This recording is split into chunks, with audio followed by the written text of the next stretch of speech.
kas vyksta už jūsų nugaros. Dažnai mes jaučiame intuityviai, bet retai matome akivaizdžiai. Gal kažkas apie jūs kalba, gal kažkas planuoja, o gal viskas daug geriau nei manote. Pasižiūrime, kas vyksta jums už nugaros.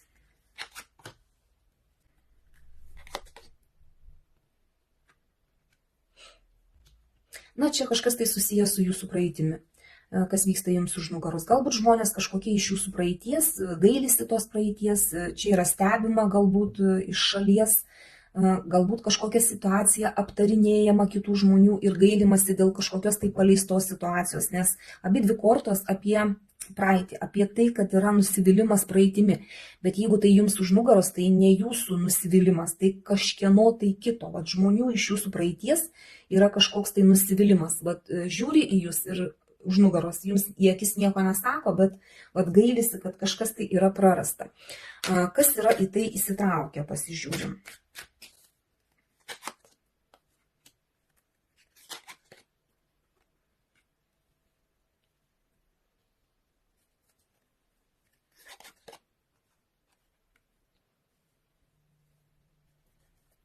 Na, įsitraukęs yra žmogus, kuris nori šanso dar vieno iš jūsų, kuris daug svajoja, galvoja, kuris lėktų, važiuotų pas jūs, jeigu tik tai jūs sutiktumėt. Nes čia vežimas, čia žmogus jau priėmęs kažkokį tai sprendimą, tiesiog startą paėmęs, svajoja daug, nori šanso dar vieno iš jūsų. Galbūt, kaip sakau, čia žmogus yra iš praeities kažkokios tai, ne, ir jisai pasiruošęs sugrįžti. Bet taip pas jį toksai yra nusiteikimas šiuo metu.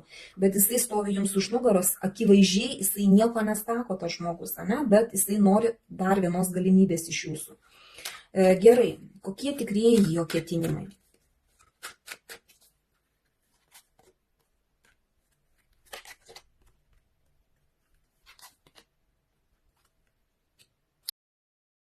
Na, žiūrėkit, tikrieji jo ketinimai daryti pasirinkimą.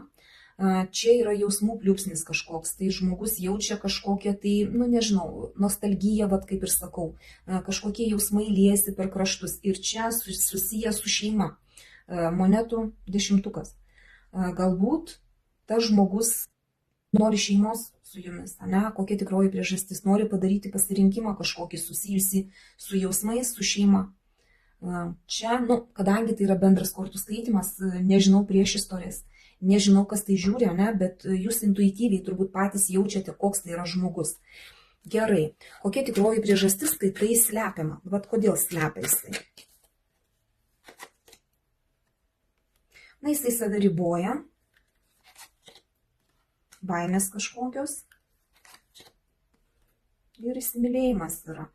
Na, žmogus pats slepia, pats bijo, ta prasme, parodyti savo jausmus, nes baimės, pagal mėnulį kažkokia nežinomybė, kažkokie prisigalvojimai, jisai galbūt bijo parodyti savo jausmus, nes nežino, kokia bus jūsų reakcija. Bet tas žmogus yra greičiausiai iš jūsų praeities ir įsimylėjęs, romantiškai nusiteikęs gali būti, ne, tiesiog gal dūsauja ir vat, gailisi, kad kažkas pas jūs neįvyko, arba galbūt jisai vat, to šanso nori, galbūt jisai net jums nieko net neužsimena.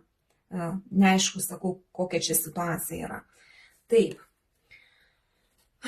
Kaip tai pasireiškia realybėje? Vat jisai dūsauja, galvoja, bijo, o kaip tai pasireiškia realybėje? Niekaip nepasireiškia. Jo, čia stabilumas iš tikrųjų. Jeigu jisai taip ir jaučiasi, tas žmogus, ne, realybėje jisai nieko nerodo.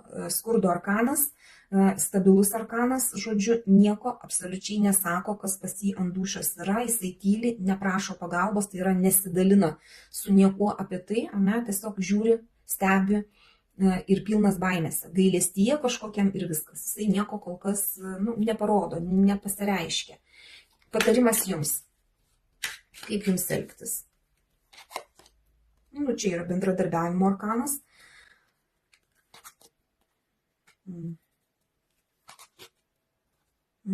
Pažiūrėkit.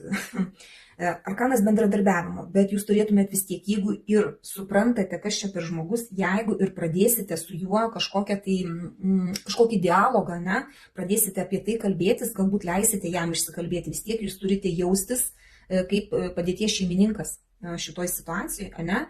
Ir pagal velnio arkaną netgi manipuliuoti truputį turėtumėte, ane? Truputį pasižiūrėti, ko tas žmogus iš tikrųjų nori iš jūsų. Ir jūs turite žiūrėti, ko reikia jums. Bendradarbiauti galit, išklausyti, pasižiūrėti, jeigu ir bus kažkoks dialogas, ane? Bet jūs turite laikytis tos pozicijos, kad viskas turi priklausyti būtent nuo jūsų. Jūs turite laikyti vadžias rankose, ane? Ir dar tada pasižiūrime, ar ši situacija iškils į paviršių. Pusės metų bėgė, kaip pavyzdys. Taurių karalius greičiausiai iškils žvaigždė, bet ne taip greitai, kaip norisi, ne? Galbūt net ne per pusę metų.